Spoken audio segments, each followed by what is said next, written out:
Hello, and welcome to another episode of Homeschool Moms Unfiltered. We've got book club this week. I am your host, Amanda, and my bookworm co-host is... Hello, I'm Megan. So today we will be continuing our discussion on Blake Boles' book. That's a little bit of a tongue twister there. Better Than College. So you can find the first episode of this whole book club series in the episode queue. Last week was the first week that we talked about it. So if you want to go catch up, you can find it there. Yeah, so it's up there. Full disclosure, it's a long one. Okay. So Amanda and I each have respective roles for the podcast, and one of mine is editing. And, we've run over plenty of times, and I managed to get it down. Like, I cut parts that I'm like, okay, in the scheme of things, I could take this out.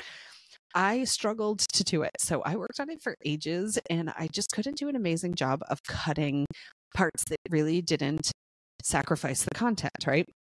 So we will do our best today, but I'm sweating looking at our document of notes and being like, okay, here we go. So, but you know what? I feel like we had like a really meaty conversation last week. So, it is what it is. Break it in two parts. I don't know. We do our best. We try. That's it. We try, and there's nothing that says you have to listen to it all the way through if you just don't have time, right? It'll save your spot. Come back to it later. Yeah. No worries. All right. So how does the whole virtual book club thing work? You do not have to actually read the book if you don't want to. We do not judge. We do not expect it. You can tune in. You can listen to our back and forth and whatever we have to say. Same difference. Listen, read and listen. It doesn't matter. If you do want to read the book, you can find a link in the podcast description below in our show notes or whatever. P.S. We do get a little bit of 10, 15 cents from Amazon if you use our link. It doesn't cost you anything more, but it does help support the podcast. So we definitely thank you whenever you use any of our affiliate links. They're not all affiliate links, but most of the books are. And last, but maybe most importantly, if you have any interest in joining us for a book club, and we didn't just pull this out because we're like, hey, we think people really want to hang out with us. We actually got feedback that people wanted to do this. So if you want to join us for a book club, come on and talk through the book with us. Send us a DM with a little intro video. We also have an option where you can kind of do it through our website, but you can find us on any of our social media pages and just, send us a little message with a video. Tell us what you're thinking, why you think it would be fun. We'll give it a look and reach out with books we've got coming up. We have our next several books are already lined up. So yeah, we would love to welcome you when we kind of come back and dive back in January. 2025. Yeah, it'll be awesome. 2025. Can you believe it? I know, right? I can't. So before we start on this week's reading, a quick follow-up from last week. So last week we were talking about cost of living stats that were in the book. And Amanda, who in all fairness lives in San Diego, was like, these numbers are complete bullshit, right? Not that she was calling bullshit on things, but just like, what fantasy land does this come from? And the book is a little bit older and all that stuff too, right? So right before we recorded last week, I had emailed Blake and was like, can we get some 2024 variation of these statistics? And I was thinking the stats in the book were his particular stats, his living numbers, right? So he did reply with some clarification. So he said the numbers in the book, and this is a quote here, were genuinely based on the early 20-somethings that he knew in Asheville, living in not so fancy shared housing in rougher parts of town, sharing, cooking most meals, cycling a lot, and taking advantage of bus passes. So he said even at the time of publication, which is 10 plus years ago, 12 years ago, maybe, people were like, these numbers are ridiculous, right? And he's like, I swear to you, I got them from people who were actually living those numbers and were just living that life of frugality. So they weren't his numbers, which was my interpretation. So then I said, well, like, what about your current living expenses? And basically he was like, I don't live like an early 20-something anymore, right? I'm a little bit older, a little bit more established. So he's like, I still live very frugally, but it's not going to be an apples to apples comparison to what was in the book because I don't live that life anymore, right? I don't think he's couch surfing necessarily and, doing some of the things that are mentioned in the book anymore. But it was nice to have clarification on that. The funny thing was he also said, he goes, send me the link when the episode's out. And I was thinking, oh goodness, right? Because Amanda called bullshit a couple of times last week. I really apologize for my co-host, but we do believe in open dialogue. No, I genuinely said that. You know, like we really lean into this, like we're two very different people and yet we still love and respect each other. I totally said that. I said, so my co-host is an aggressive academic homeschooler. And I said, she had a lot of thoughts. I think I put it in like asterisks with like things and all that. And I go, but that's the foundation of our podcast, right? Is that we approach things from a wildly different perspective and, all that, but our kids are doing awesome. And, we respect what the other one is doing. And he was all for it. He was like, I'm all for it. He goes, now I'm curious to see what a lot of thoughts means. So I'm like, okay. So, well, fuck me. Exactly. Hi, Blake. So, but agreed that like the discourse of two very different perspectives coming together is a really healthy discourse. So he's all in for it. So don't stress. Right. Like this is an excellent example. Like we're just post-election week and there's a lot of crap out there where people don't agree and they can't disagree in anything close to a polite, civil manner. And I'm so sick of the people who are like, it's my way or you don't know how to be nice. I saw a thing on social media that said like the Make America Kind Again. Have you seen this image where it's like a red and a blue person hugging and they're in the shape of the United States? And someone was like, that anyone who was posting this voted for Trump exactly. And they just want you to shut up and be nice. Yeah. And I'm like, right? Like that's such bullshit. Like you can have really deep, intelligent, thoughtful conversations where you disagree and you don't need to just shut people down or get like insanely rude, right? Like, I mean, again, shut people down who aren't respecting rights, like basic fundamental human rights, like moral issues and whatever. But that's not what this is, right? This is a different, like how do you different ways of living your life and going about it. It's different. It's okay. We could do it. The section that we're discussing today is called What to Do Instead of College. And it's just kind of like one big meaty section that's broken down into some subsections. And so this section starts off with 5 stories of young adults, teens who opted not to go to college and what their journey looked like instead and how they found their pathway sans college. So yeah, I kind of made some notes on individual journeys that were there and some of the things that I pulled out, specific sections, but you've kind of got like an overall overview. How was that for yes, educated. Yes. Right. Okay. Well, you go ahead and go give yours, okay. and then I'll give my poo-poo. I feel kind of bad. I was like, man, I just feel so negative, like writing up my thoughts. Oh, I put my notes in after you today, and there's one bullet point that I'm like super excited to get to. Like it's gonna make my whole day. So it's good. All right. So the first example was this young woman who was kind of traveling and volunteering on farms and doing all kinds of stuff. Discovers at one point while farm working that she has a deep connection to midwifery, which I get like a Duggar vibe anytime I hear midwifery because that's like all the girls were allowed to do. But I'm sure this is a very different scenario, but it's just always the thing that pops into my head. And then she ended up joining a volunteer trip to Senegal where she had the opportunity to deliver dozens of babies, etc. And then goes on to start her own midwifery business she gets certifications and goes to conferences and, she doesn't just like, Google it and then start delivering babies. But there's that. So there was that one. Then the next note that I had was there's a person in here named Wheezy, and I didn't take as much out of Wheezy's story except towards the end where it said that Wheezy was considering transferring to a low residency program that better matched her new lifestyle. And I remember I was reading it thinking like low residency program, what the heck is that? But then there's a footnote and it references Prescott College in Arizona. And I have been told about Prescott College before that some sort of learner-led program. When I try to find it online, I don't get it too far. Like, to be fair, I haven't deep into it. There are some specific unschooling colleges. The name is going to escape me because it's like 1 a.m. for me where we're recording. There's one in Massachusetts and I forget the name of it. But anyway, it's been around since like the 70s. It's an amazing unschooling college. There was Quest in Canada that unfortunately closed, but this Prescott program is supposedly embedded into like a more traditional structure as well. Like it kind of is an option at a more traditional university. And it's always been kind of something on my list to dig into. So if you know about the Prescott College program, I'm all ears. Send a message. I would love to hear more about it. So that was a note that I made because one of our 5 examples, or one of our 5 case studies was considering that program. Then we had another individual who started a building company, building greenhouses. And there was a quote in that section that said, living debt-free, engaged with his goals, and surrounded by a community who shared his values, Sean deeply appreciated his decision to skip college. And really, I think like last week, we kind of talked again about like how realistic is it, right? To skip college and kind of take that gamble in a society where most companies are very hell-bent on college. And Amanda shared some statistics last week, etc., and things like that kind of leaned into that.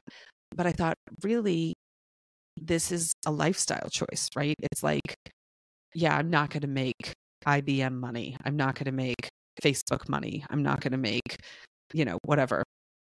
But if I'm living debt-free, engaged with my goals, and surrounded with a community who shares my values, that to me is worth more than the things that I've potentially given up based upon this choice that I've made. So I liked that out there. I put that there. This is all from that case study of 5 individuals. I'm just kind of going through all my notes. The next one is on page 50. It's a story about this homeschooler/unschooler named Brenna. And again, I put a little bit of notes here about Brenna, but one of them was that she was in a program called Odyssey of the Mind. Are you familiar with Odyssey of the Mind, Amanda? Is that a thing there? No, I'm not very familiar. Okay, so Odyssey of the Mind, in theory, is this really cool program where you join this troupe and you work on, it's a national competition, right? And you join a group and you're on this team and there's a challenge that needs to be solved for that year. And so the kind of headquarters of Odyssey of the Mind comes out with these challenges. They're different for different age brackets and there's rules and you can come up with a project or a skit or something like that. And it's really about creative work and collaboration and teamwork and all sorts of stuff. And there's an adult who coaches your Odyssey team who is there for kind of like minor steering. But for the most part, it's student-led and it's student-driven. You'll be shocked to know that my kids have done Odyssey of the Mind. For us, I will say, the team that you choose will make or break your experience. It was when we were living in North Carolina, and it was really an interesting group, right? That was there. And the mom, who was kind of our Odyssey captain, who I'm sure will never listen to our podcast a day in her life, was quite frankly Regina fucking George. Like she was just, it was not a positive experience. But at the end, you go to this big competition, and I got to see what it looked like on of other people and some of the teams. Oh my gosh, what they put together. And then it goes on. There's like states and nationals and all kinds of stuff, and there's scholarships at play. It's really cool. So if it sounds, I'm not doing it justice by explaining it because my experience wasn't the rich experience it was meant to because of Regina George. So we were just like counting the days till it was over. But it's something to look into. It's pretty cool. So anyway, Odyssey of the Mind is all part of Regina. Poor girl. Odyssey of the Mind is all part of Brenna, one of the sample people in our book. Her experience, she's in college. She's not feeling fulfilled in college. She feels this deep connection to ceramic art. She can't quite make it happen. She keeps going back to college, keeps trying college. It's not working. Finally leaves, goes into a depressive period, trying to kind of like regroup and figure out what's happening, and finally becomes a ceramicist. I thought it was interesting because on page 51, where it talked about her unfilled desire to create art, it reminded me a little bit of our last book, which was The Danish Way of Raising Teens. Like, it made me think, like, how would this be handled in Denmark, right? Like, and if their goal is fulfillment and happiness and, in-depth purpose and all that kind of stuff, I was thinking, like, would Brenna have ever ended up at college? Would she be a ceramicist? Like, what happens in that scenario in Denmark? Like, we read the whole book. Do you have any, what do you think? I'm just emphasizing I have no answers. Yeah, I don't know. I feel like it's an entirely different thing altogether in Europe because of the difference in like what we call high school and how it like splits off and differentiates into different things. So I feel like you can't really do like an apples to apples comparison, because at 16 she would have been in a totally different college track that was leading her into arts. So maybe art school there or creating is different. That's because true. It's not so general ed even at 18, 19. But I don't know for sure. I didn't fully go through that system, right? I did like a fellowship kind of study abroad thing in the UK in university, but I personally have no experience other than friends who I lived with at that time who had gone through that system. So I don't know. It's a good point. Yeah. I hadn't looked at it that way, but it's so true, right? Because I was kind of reading it and thinking like, okay, we just read our last book was all about focusing on like teens and happiness and like ultimate purpose in life and all kinds of stuff, you know? And I was thinking like, there's a difference, right? We talked about the Danish welfare state in the last book, right? So here it's kind of like you want to be a ceramicist and that's all lovely, but that's going to have to be a free time activity because there's no way to survive in the US as a ceramicist. Like, lovely goal, but no, like, how do you plan to have health insurance, right? You know, how do you plan to ever be able to afford a house? How do you, you know, all of these things. How are you going to pay rent? You don't even need to afford a house. How are you going to pay rent? Exactly. On a shared bedroom.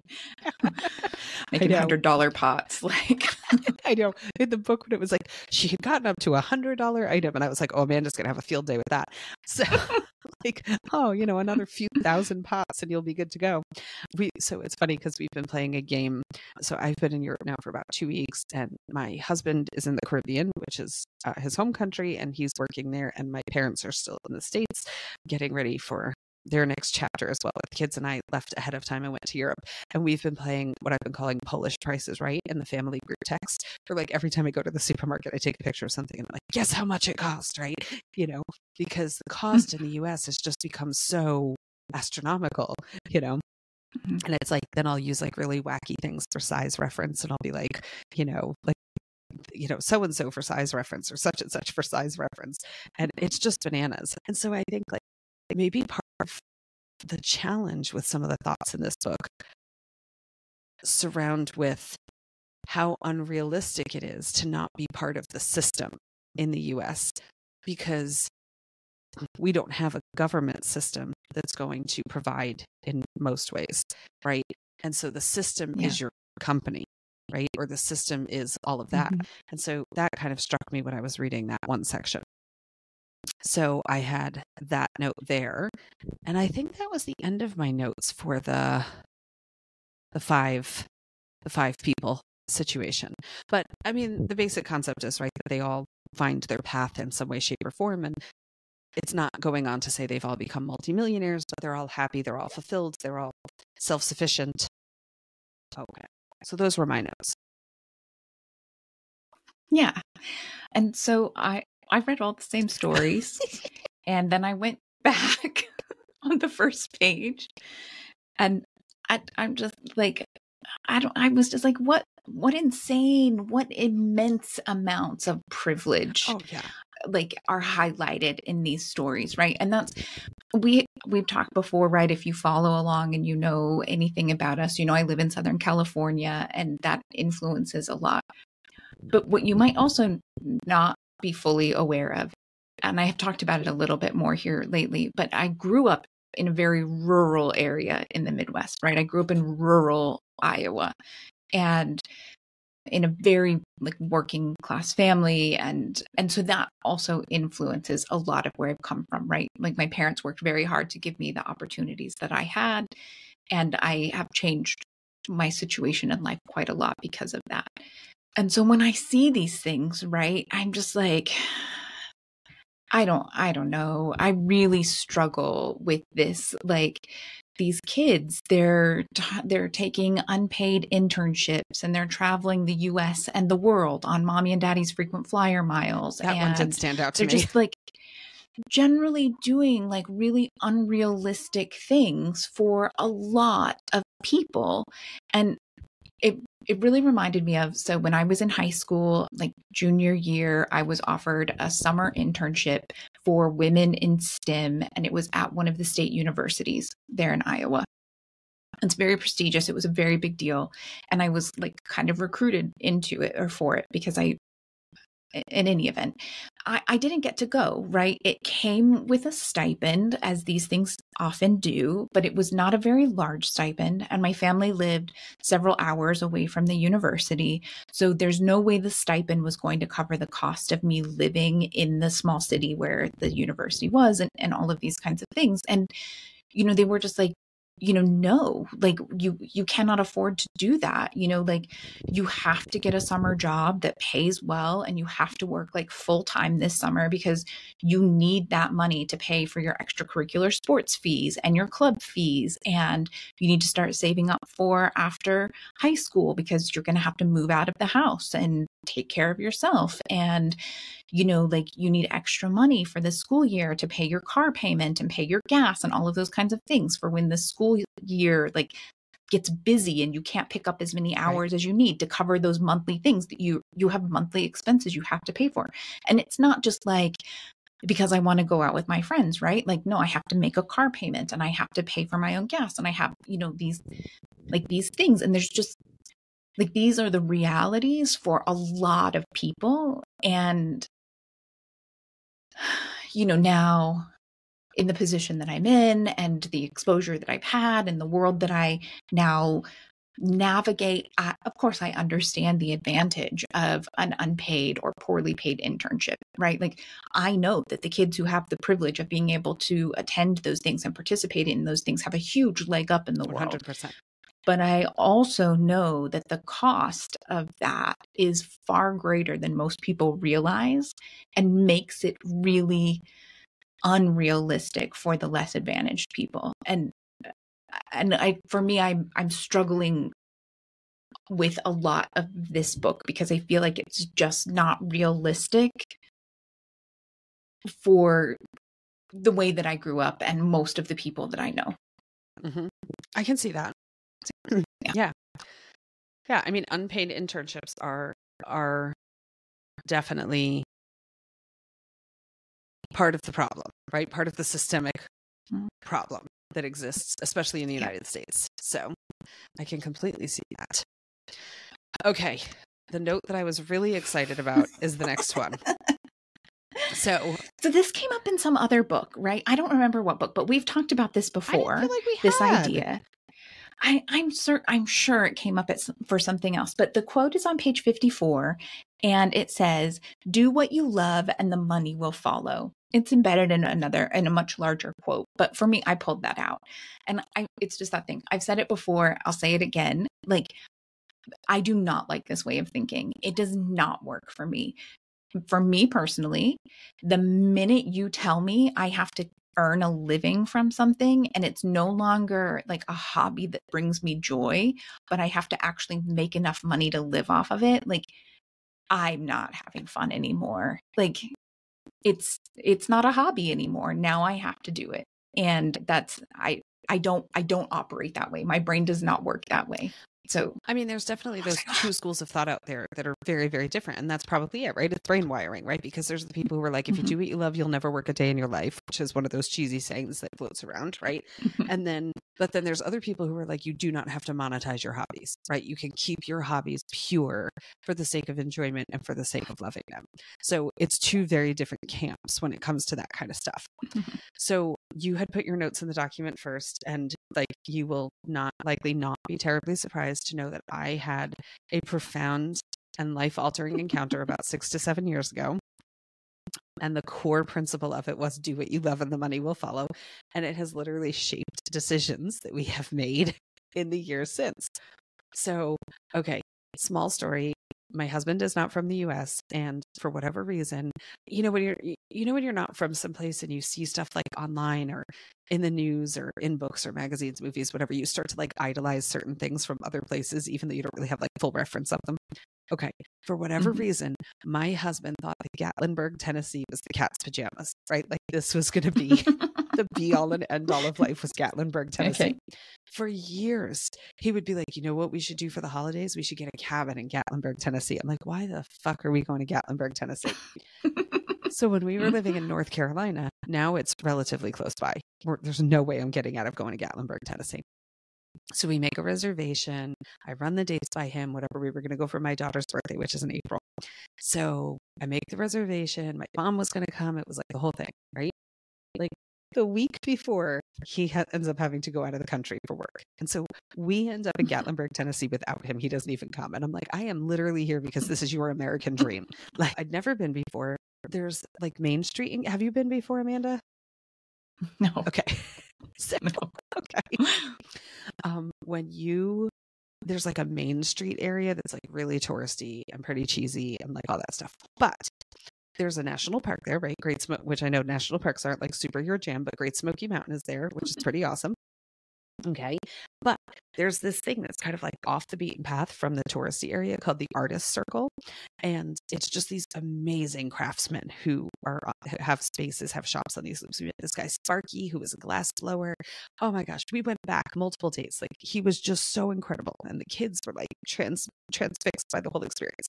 So anyway, one day we're there and we had seen this shop as we drove into town that was right at the edge of the Artist Circle. It was close to the main road, and they had all these carved bears outside. And I thought, oh, I want to go back and figure out what those bears are all about. So we go back, and they weren't open, but we had pulled into the parking lot, and the bears were all outside, like not like locked up or anything. Like, they're just out there.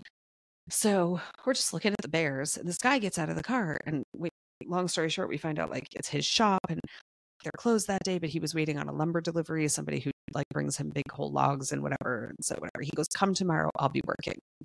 So we spent like the entire day there. So this guy was homeschooled and is this incredible artist who carves with a chainsaw. Ironically, his mom was the chainsaw carving champion of the United States or something, which I didn't even know was a thing.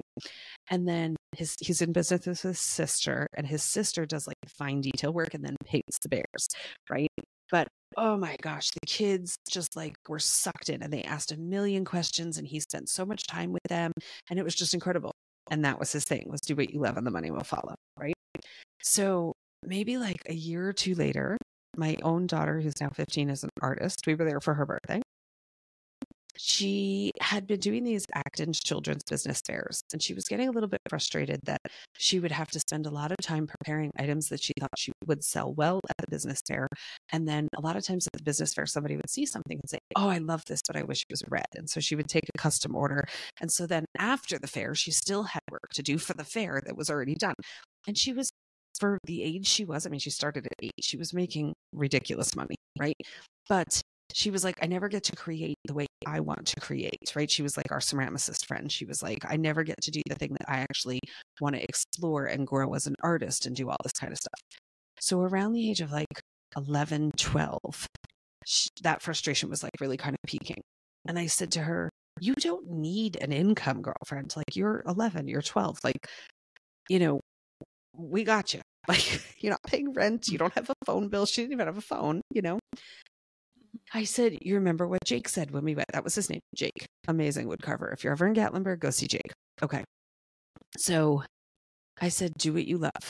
And I said, that's what we are doing. And do you know, girlfriend changed everything, right? Switched it up where she only creates what she wants when she wants. There are some times where she has like magazine articles due, but she's proposing the project. So it's still what she wants to create, right? She just has deadlines for stuff like that because she writes for a whole bunch of magazines and stuff now. But when I tell you that she went from having like this little following online and doing these little local fairs and whatever, do what you love and the money will follow. She shifted her mindset. She started doing what she wanted. She still had a way to make some money baked into the whole, here's what I'm going to do. Blew up online, started getting magazine deals, started getting approached by, you know, this, that, the other thing, like sponsorships, all this kind of stuff. It freaking worked. Like, and it wasn't, now granted, the stakes were super low, right? She was 11, she was 12, you know, she's almost 16 now, like, and, you know, all this stuff, but it freaking worked, right? And it was just unbelievable to see how once she started living her purpose, everything opened. It was like one of those gift boxes that just keeps opening and opening with like origami stairs coming out of it, you know? It was amazing. So I'm a huge do what you love and the money will follow person. I mean, Amanda, we love the podcast and we've made like $8. So like, you really, it's hypocritical of you to say that it doesn't work. Yeah, but that's the thing, right? Like if I was doing this because, and in large part, I do actually really love helping people, right? Like giving advice, sharing my 2 cents, trying to help people like come up with new ideas or new ways to think about things. Like I'm all about the idea that like there are a million paths and I can only walk so many of them. So tell me about yours. Like help me see the journey you're on. Help me see where you're going, because I can't possibly walk all of them and I want to know about all of them, right? So I do really love that. But if I was doing this, expecting that it was going to pay even for the microphone that I use, like 5 months in, I would be so depressed because it's not even paid a down payment on the microphone that I bought to use for the podcast. That's not counting the camera that I bought for it, or the light that I bought for it, or the new computer that I need to buy for it, right? Like, so yeah. I know. So it's interesting. I mean, we just did that whole episode on like goals and law of attraction and stuff like that, but it freaking worked. Like, but again, I feel like you can throw yourself more fully into the law of attraction when you don't have a mortgage, right? And sometimes it works and sometimes it doesn't, true too. Right? Like I'll talk about it in one of my next comments, a couple comments down. So yeah, you had a comment, you were gonna. Oh, so, yeah. So in the book, so one of the next things is just this ZTC strategy, which is zero tuition college, which we talked about last week, ZTC. And so it's just a blueprint, right? First is self-knowledge, which we talked about last week. Second was giving yourself assignments of, reading books, starting businesses, practicing, etc. So there's structure within the no college plan. It's not just like, the wing it and see how it comes out sort of thing, unless it's the do what you love and the money will follow plan. I don't know. They contradict one another a little. The next is create and share value, volunteer, get hired, sell your work, organize groups, plan events, etc. Fourth was find support. And that's a recurring theme in the unschooling world in general, right? Is mentorship, right? Asking for support, asking for guidance, asking for opportunities. And 99% of the time they pan out. So at least in our experience. And then the last was market yourself, building an online portfolio, etc. And so we'll talk a little bit more about some of those as we go through. But those were kind of the steps that kick off this next section. Well, yeah, and the whole kind of rest of this chapter is kind of deep diving into each of those steps. I just liked on page 57, he's talking about the build self-knowledge. And like Megan said, we talked about it a lot more last week, I think. But he does break it down. And he says, part of building self-knowledge includes exposing yourself to new people, places, and ideas. And spending time in solitary, unguided contemplation. And I liked that specific chapter and the way he broke it down. I do think that is an important part. I definitely agree with that, right? This idea of building self-knowledge, you have to really open yourself up and expose yourself to new things. And you have to also be willing to quietly process them and think about them and figure out what they mean to you, and if you're integrating them or if you're just adding to your knowledge, or like I definitely agree with that. This is where we come back to that thing of like, I think for the vast majority of people, the easiest way to guarantee that is college. So yeah, fundamental difference there. But and here I was thinking, I'll note the timestamp and send it to Blake in my next email. But no, okay, we're back to that. Okay. So on 57, he starts 3 questions about self-knowledge, which I love. I thought were bullshit. So one was, if you were going to die 1 year from today, what would you do differently? If you had 3 years to create something that would change your world, how would you begin? And the next one is, if you were forbidden from accumulating vast material wealth, how would you live differently? And I thought those were awesome. Now, he does break those questions down even more. And so there is a thing here in the section about if you were forbidden from accumulating vast material wealth. Right below that section, there's a thing that says, ask yourself, how far-fetched are these scenarios? Why shouldn't I begin acting upon my answers? it says it's possible that you will discover tomorrow that you have cancer and have a year left to live. You could die in a car accident, etc. I will say, like Amanda talked about, growing up in the Midwest and the experience that she had. And we talked about this last week, like everyone comes to something with their personal experience and it's going to shape how they view stuff, right? So I will say, and I don't know if I've ever mentioned it on the podcast. I certainly don't think I've gone into any depth, right? But about 10 years ago, my husband was diagnosed with cancer. And in the beginning, it was one of these things where it was like, oh, we think we caught it early. He's young and healthy. It'll be fine. And thankfully, he is fine today. But we didn't fucking catch it early. And none of what happened for the next minimum 2 years was fine. It was one of those things where, like, when I look back at it now, I'm like, I'm not even sure how we survived that. It was such a hellacious situation and involved so many getting hit by a bus only to barely stand back up again and get hit by another bus that was bigger than the last one type of situation. And the mountains of debt and the mountains of paperwork, even with amazing insurance, the mountains of debt that we had and all of that. And it just, I don't think there's any way you come out of that ever the same, right? Like it just, and it has been definitely one of my things of like, we're doing it. We're hitting our bucket list. We're, doing the thing. We'll save money and be responsible human beings balanced with you only live once, right? And so we do quite a bit of that as well, because on numerous occasions, I mean, there was literally a time when he went into the hospital for an ingrown hair and was in the ICU for 8 days because he was so sick and he had like 2 white blood cells left, for crying out loud, practically, that an ingrown hair was almost enough to kill him. It was that bad. So it's like, there's no way of coming back from that and not thinking like it says in the book, like if you only had 1 year left to live, what would you do? Because we were very close to that scenario. And so I'm like, yeah, I like it. I'm all down for it. So, but again, it's that life perspective, right? I think it does. You can't help but have it influence your life. And then, like, even with these questions, right? For me, my biggest hang up was the middle question. Like, if you had 3 years to create something that would change your world, how would you begin? Like, I'm good. Thanks. I don't need to build anything to change my world. Like this is the world I live in, and I'm every day working towards making it the world that I want to live in, but I'm not trying to worry about like change my world in 3 years. Like, back off, leave me alone. I'm good. I got enough on my plate.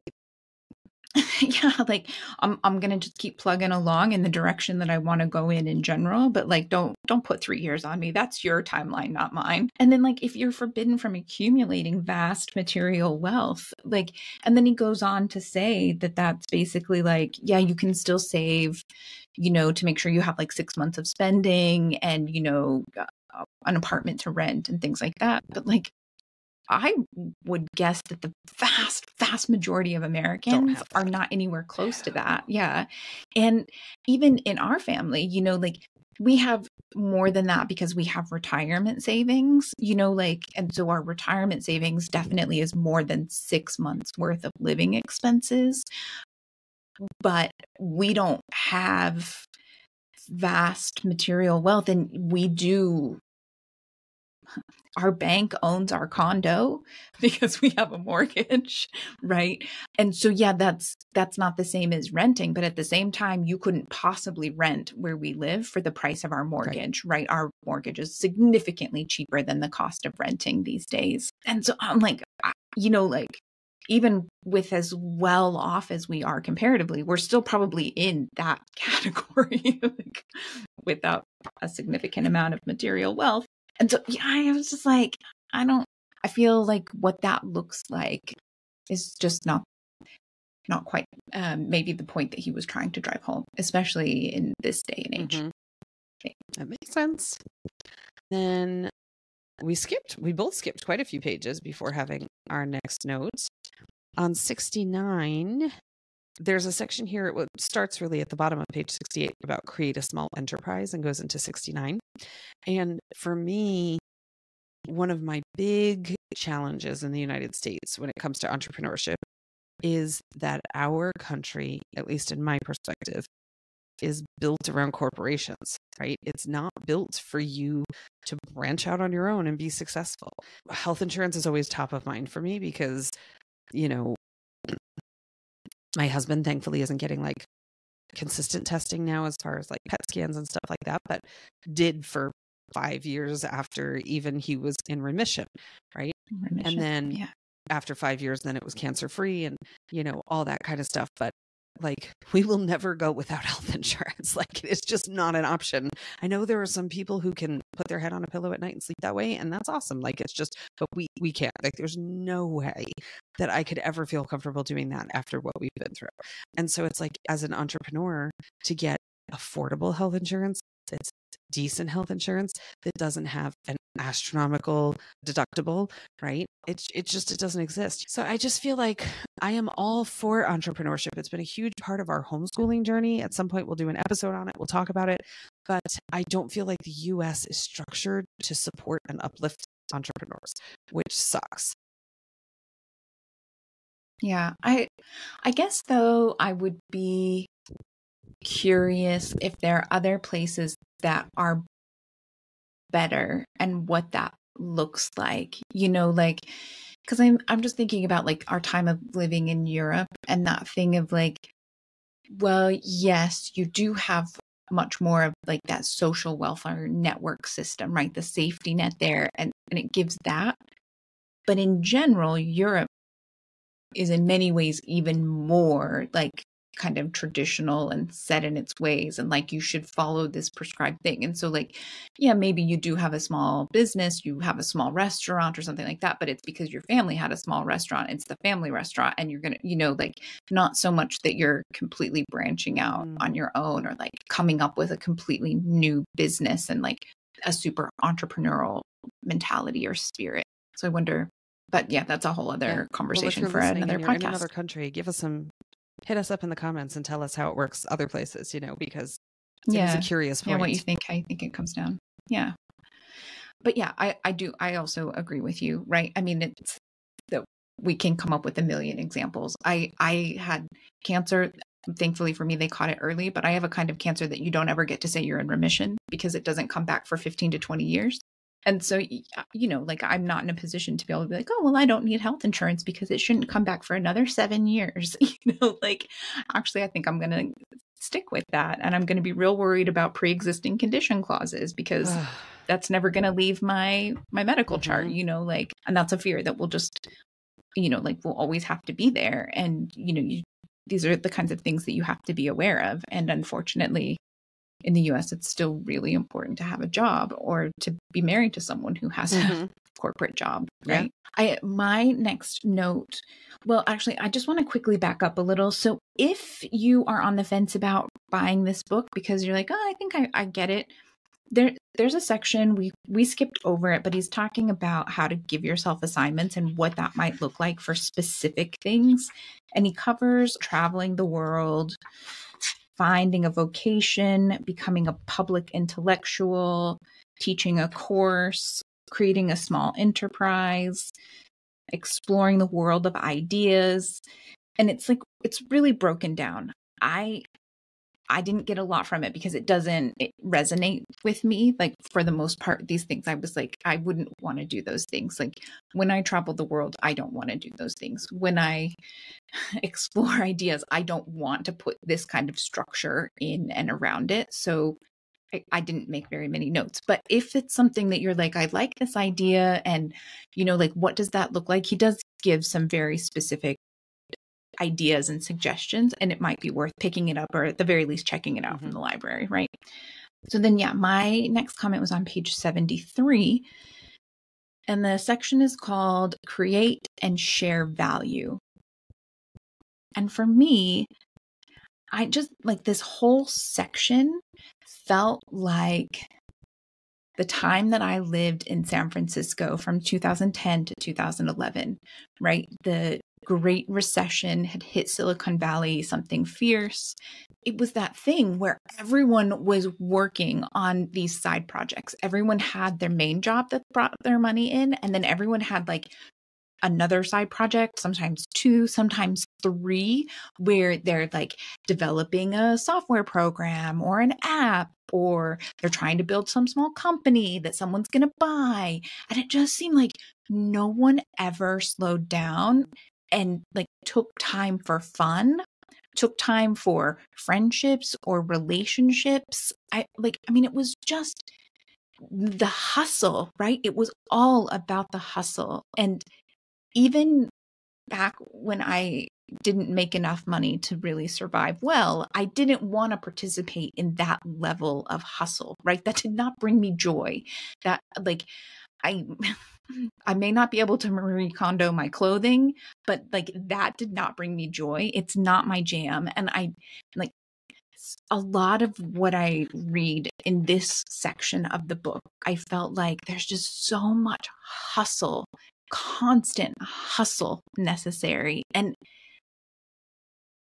yeah, it's like I said, it's not my jam. I didn't pick up on that, but now that I see what you're saying. Yeah, I see that.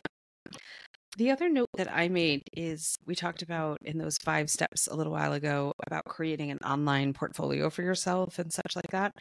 And, it's a blog and a photo journal and a YouTube channel and a short video and a website and all this kind of stuff. And I just kind of put down I'd love to hear a 2024 variation on that or a take on that, because I feel like in a way, blogging and social media obviously is bigger than it was in 2012, but the opportunity for exposure, I feel like, is bigger now because there's so many people on there. But I also feel like it's harder to break through because it's so oversaturated, right? I mean, even when we started our podcast, we took a bunch of classes and stuff on like how to podcast, and, the stats on how many podcasts never make it off the ground because the barrier to entry is so low. I mean, you literally, you need your microphone and, a spare bathroom in Amanda's case. And, you go out there and podcast. And so it's the same thing. Like anybody can do a website, anybody can do. And so you really have to do something so unique. And so because for every, Elise Myers or whoever, there's how many people who are just, hello, for every one of those, there's freaking us, who are like, we're just like, I'm like, oh my gosh, somebody liked our video on TikTok, and I'm like, eventually it'll break, but it hasn't, I mean, like somehow people are finding our podcast and like, that's been awesome, but we cannot get visibility on social media no matter what we do. And so I feel like it's like, in a way it's good and it's bad. Like there's more social media, but then it's also harder to get recognized.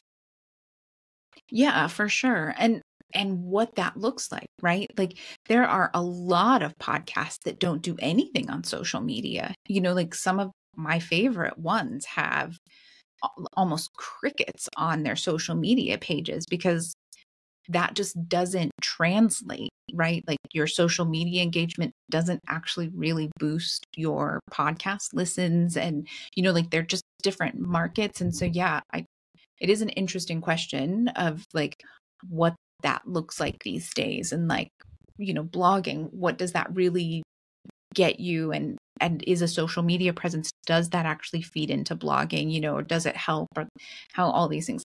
I think because there's so much, there's probably more division, and it's probably even more siloed now than it used to be. Yeah, that is an interesting thing to think about. All right, so before we get into the second half of this chapter, we just want to take a quick minute to say hey. Not only hey, but if you're listening when this first comes out, or even if you're listening later for context, right? We've just had the 2024 presidential elections here in the United States. We're a progressive, secular podcast. Obviously, we focus on homeschooling, but we also talk about life and parenting and all kinds of things. So it's a really hard time. It's not an easy time to be secular or progressive or open-minded in any way, shape, or form. Yeah, a woman, part of the LGBTQIA plus community. I mean, like we could just go on and on, right? The list could go on and on of the groups and minorities that it's hard being right now. But we are building a community. That's one of the big things that we want to do, that we are doing. And one of those ways, right? We have the Patreon. We've talked about the Patreon quite a bit, but we also have this community on Facebook. And we try to really we're very active in it. Megan and I are both very active in it, and we really keep tabs on things. We really vet the posts that go in there. We keep an eye on the comments and things like that. No one's being a jerk in there. We're not having it. You come and be nice. You come and be supportive. And if you can't be both of those things, then we don't want you there. And unapologetically so. Like, we are building an awesome, supportive community for secular progressive folks, and we would love for you to join us. It's pretty easy to find. It's literally called Homeschool Moms Unfiltered. I know. Who would have thought? Nothing if not so consistent. Yes, there you go. So you can just search it and then filter for groups, right? We do have on Facebook, we have both our like public forward facing page, just general page. And then we have the community, the group. And, there are a couple questions you have to answer. Sometimes it takes a little while for the answers to come through to us. So if you don't get approved immediately, don't worry. Sometimes it takes us a little longer to make sure we have all the information. Because like I said, we really are vetting it and making sure that we keep it a safe, supportive place for everyone. But we would love for you to come join us. Come join the conversation. Yes, please do. Yeah. All right. And so with that, the first talking point of the second part of this chapter is 78. And the section is literally called Find Support. This is not new, right? We talk about this in all kinds of different ways, the importance of finding support and that kind of thing. And I think we can all agree that finding support is important. For me, what I pulled out is on the next page, 79. Under that, it says finding peer community. And it talks about this idea of like, you might like to move to a college campus area and just live there and hang out and participate in all of the things that are college life without actually enrolling, and like talk to the professors and go to classes, but don't actually take them, and just go and learn from that way. And then, which I'm like, I have mixed feelings on that. But then he goes on to suggest that you should get a group of friends together to start your own student house. He talks about you're going to be the one to do it, and you're going to make this part of your tuition-free college experience by creating an assignment for yourself, and you're going to organize the rent, and you're going to organize a chore chart, and all of these things that you're going to do for a bunch of other young adults. And I was like, this just sounds like my freaking nightmare. Like, trying to track down a bunch of other 18 and 19-year-olds and hold them accountable for all of this crap. Like, I know, for no money, like, just because I want the experience and to pretend like I went to college when I didn't actually go to college. Like, no. No, thank you. So the interesting thing when I read that was, I was thinking, okay, you're going to be college adjacent without being in college, right? But I don't know if it's different in college, because people are older and things change as you age, right? Like, I mean, we've talked about it before. Like, I'm an only child. My husband is one of 5 siblings, and sibling dynamic is kind of an odd thing for me because I just never experienced it. But like, when I know, like, when we first got together, his youngest brother was like 5, right? We weren't hanging out with his 5-year-old brother a whole lot, right? But now we'll like double date with him and his girlfriend of like 10 years, right? Or things like that. Like, the dynamic shifts as people get older and people get closer in different ways and things like that. So maybe that parallels a little bit and it's different. But I know for us, like, being college adjacent in this town would not necessarily, I feel like, form connections, because you're living 2 vastly different experiences, right? And so for us, like, being pretty out there unschoolers, in homeschooling groups, we stick out like sore thumbs, right? And it was interesting because I was talking to Mary, not last night, but the night before, who's a member of our community. She submitted our student spotlight this week, also an unschooling family, said the same thing. Like, we do not jive with the homeschool community here, because we're just living such vastly different experiences that sometimes it's really hard to find common ground in conversations. Not like you can't get along, but you're having these really superficial, chit chat conversations, because you're not making deep connections with people who are just living such a different experience than you. And so I wasn't necessarily sure that living on campus, what's that movie, Old School, with Will Ferrell, right? Like, like just being on campus is not necessarily going to help you relate to the college, but maybe at that age it's different. Maybe it's easier to find common ground. And I don't know, because I haven't done it, but I know for us as teens in the homeschool community, hanging out with very traditional homeschoolers has been a little challenging for my teens in some way, because they're sheltered in a different way that the free range parenting style doesn't necessarily shelter in that way always. Not to say that that doesn't exist in the homeschool community or that all unschoolers are free range, but generally speaking, that's kind of a divide that I've seen. So anyway, that was just my 2 cents on being college adjacent. Yeah. I guess I would say that if you are choosing not to go to college or university, but you're also not choosing to settle down into a specific career, being college adjacent is probably an easier place to find yourself for a while, because then you do at least have a lot of other people who are in that transition phase of life, right? Because if you just stay in your town or your neighborhood and all of the kids that you know have either gone off to college or they've started their career and you're not doing either one of those, you're very much alone, right? In this weird place of like, well, I'm in a transition phase and I don't have kids and I don't have a mortgage and I don't have a 9 to 5 that I have to go to and I don't have college classes that I have to go to. And like, now I feel really alone. I could see how being college adjacent and, you're at least putting yourself in a position where you can find more people to hang out with. That's or, a good point. More people to go get a drink with or to talk about random things or play some music or, kind of whatever. So I can see that. I mean, I still have my doubts about the idea in general, but I can see how that would probably be a little bit better opportunity for making friends and connections in transitions, right? Transitions are hard at any age. True. Adult transitions when you move and when you become a new parent, right? And like trying to find people who are in the same place. Like transitions are just hard at any age. And so anytime you can kind of put yourself in a community where there are other people kind of going through the same transition at the same time, I think you increase your chances of finding someone you click with. That's true. Yeah. Good point.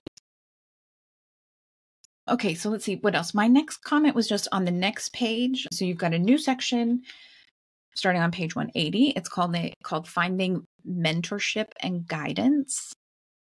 And he says a lot in here. For me, the first quote that I really pulled out is on page 83 in that section. And the quote just says, "When you spend enough time asking strangers for help, you stop fearing rejection."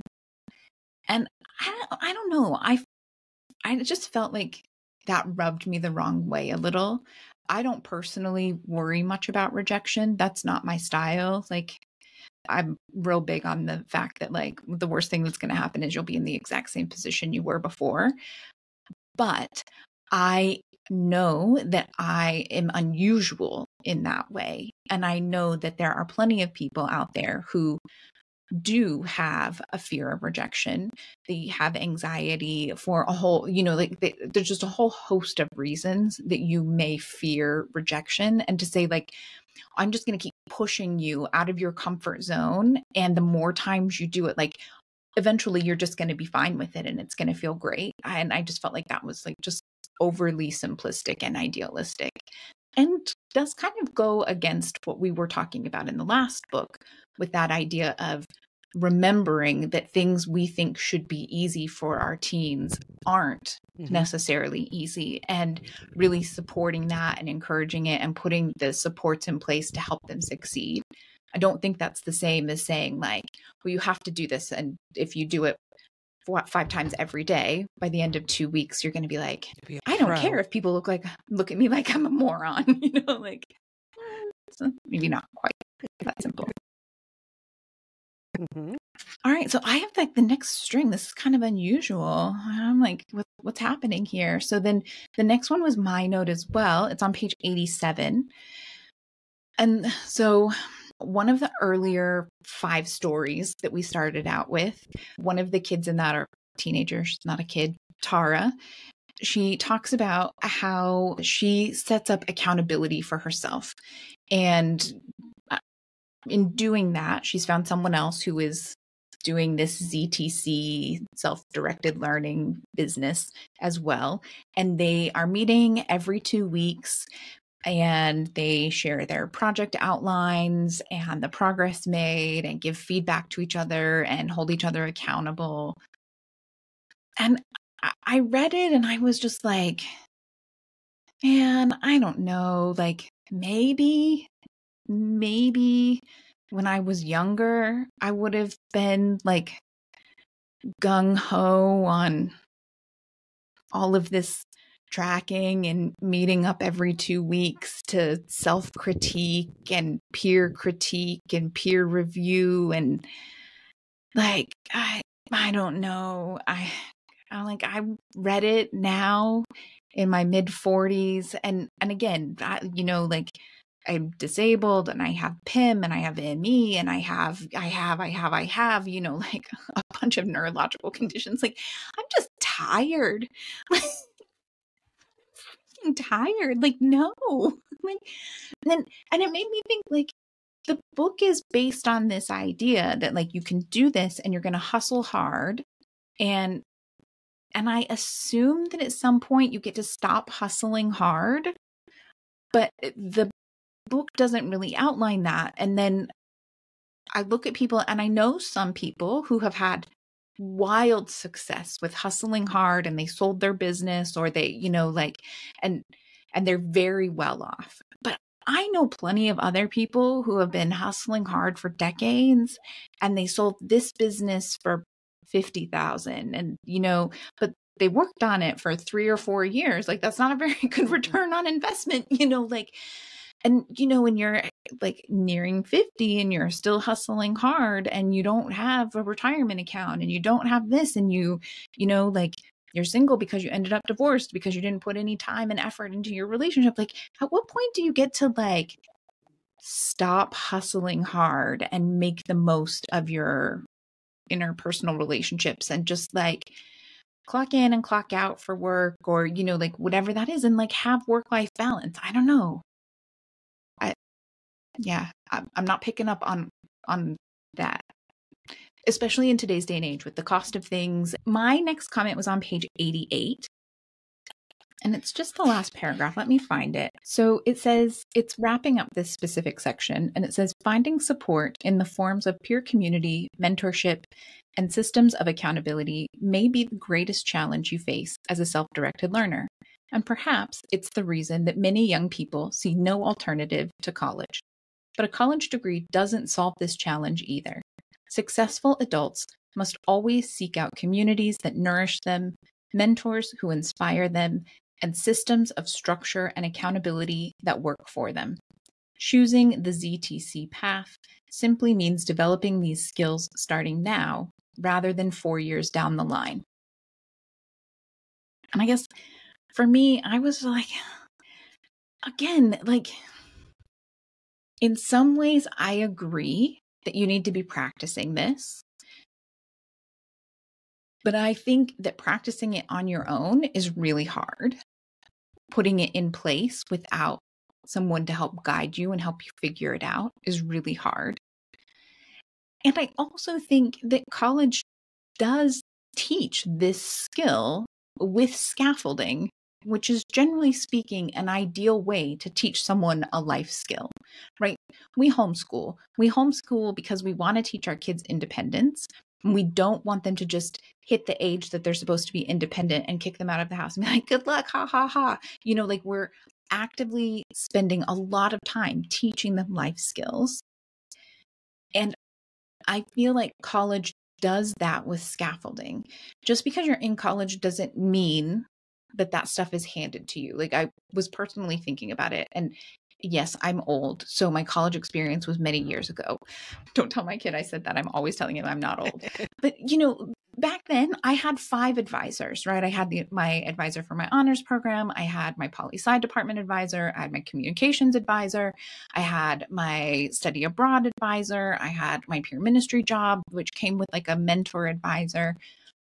And I didn't have a lot of interaction with any of those. My poli-sci advisor, I never took a class from him, but he was my assigned advisor, right? I took one class from my communications advisor.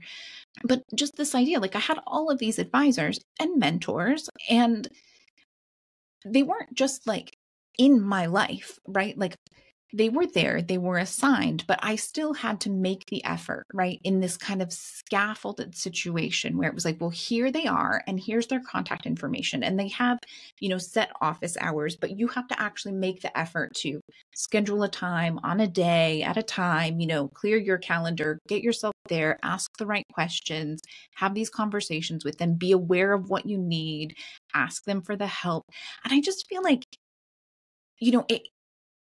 it's such a valuable life skill that most parents are not great at providing their kids. And I would argue that probably a large percentage aren't capable of providing their kids, whether it's because they didn't learn it themselves at that age, or it's because they're busy working and they're not there on the day-to-day to be able to give it to their kids, like whatever that is.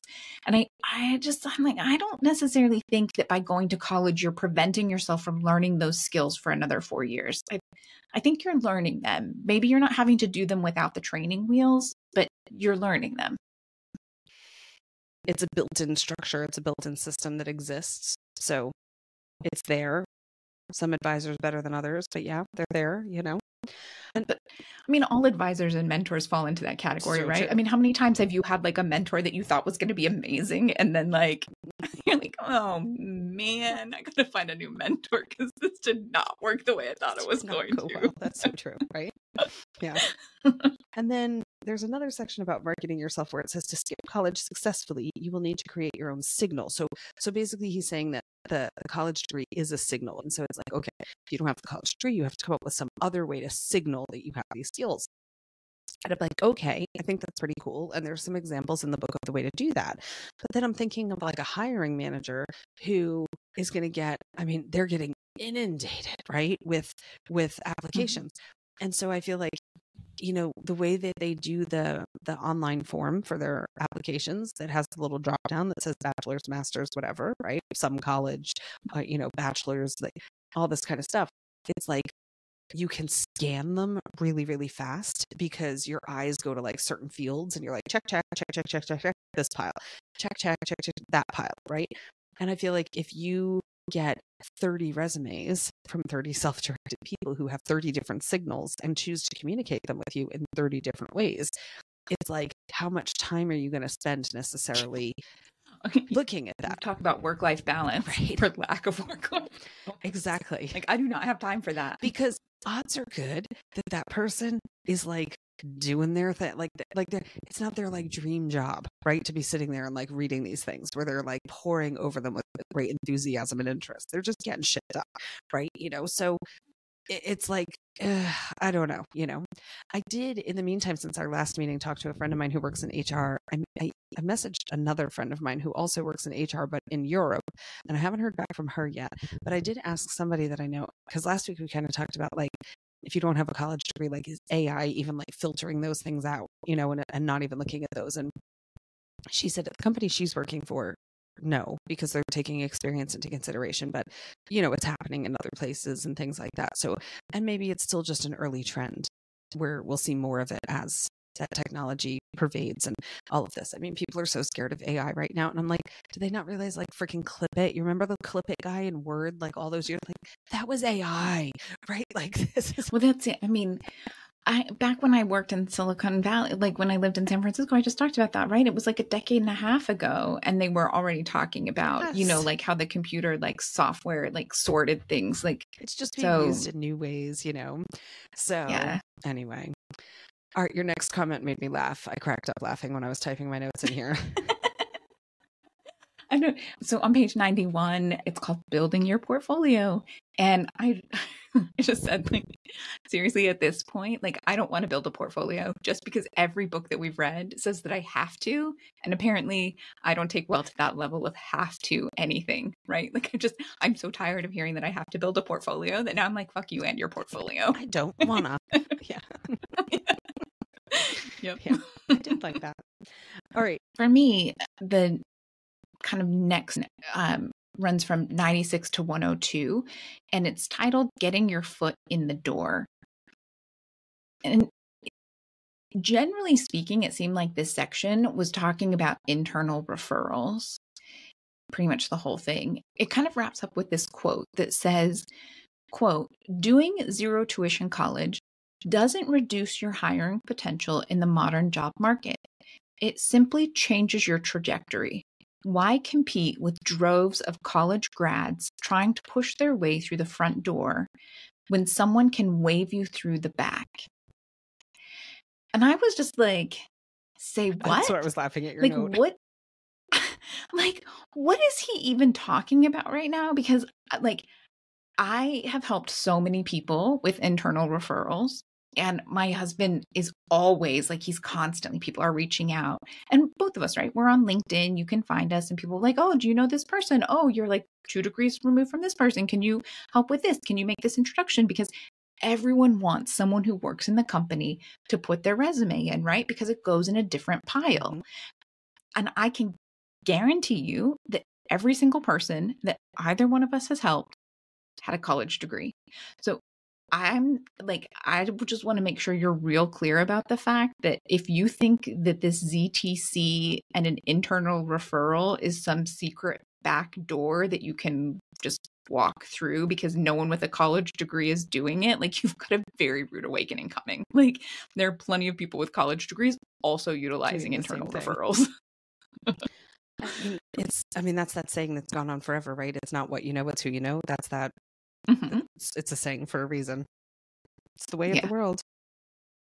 Well, yeah. And I mean, again, for me, that also kind of takes you back to that thing of like, yes, you are supposed to be building this network of mentors and advisors and this like great network that's going to be who you know. But that takes a lot more work than just like this kind of built-in college alumni network, right? And for better or worse, a lot of times just college alumni, like that's like a foot in the door. They don't even have to know you. They didn't even have to be a mentor. You know, like I 100% have had interactions with people who are like, oh, you went to that college? Like I went to that college too. Or I knew someone who went to that college. Like, let's talk about it. Like, it just like by association, you get this weird level of internal referral, and it's thousands and thousands and thousands of people more than you have to have when you're cultivating actual individual mentors and that network. Mm-hmm. I don't know. Well, that wraps up for tonight. Next week, we will finish up the book. It's a shorter read, so if you're reading along with us, the last 2 sections are quite short, and they'll be easy to catch up on if you want. And if not, again, no worries. Please join us anyway and listen to our thoughts and send us a message telling us how dumb we are. We can take it as long as, you're not super, super mean. And if you are super mean, we'll just block you. So I suppose you can send it anyway. Go for it. There's always that. There you go. And next week is our final main episode, our main topic episode, and our final book club episode of season 1. So look at that. 60 episodes. Putting a bow on it. Yep. It's awesome. All right. So once again, thank you for joining us today. And we really do hope you tune in next week for the continuation and wrap up of this discussion. And in the meantime, happy homeschooling. Have a great day.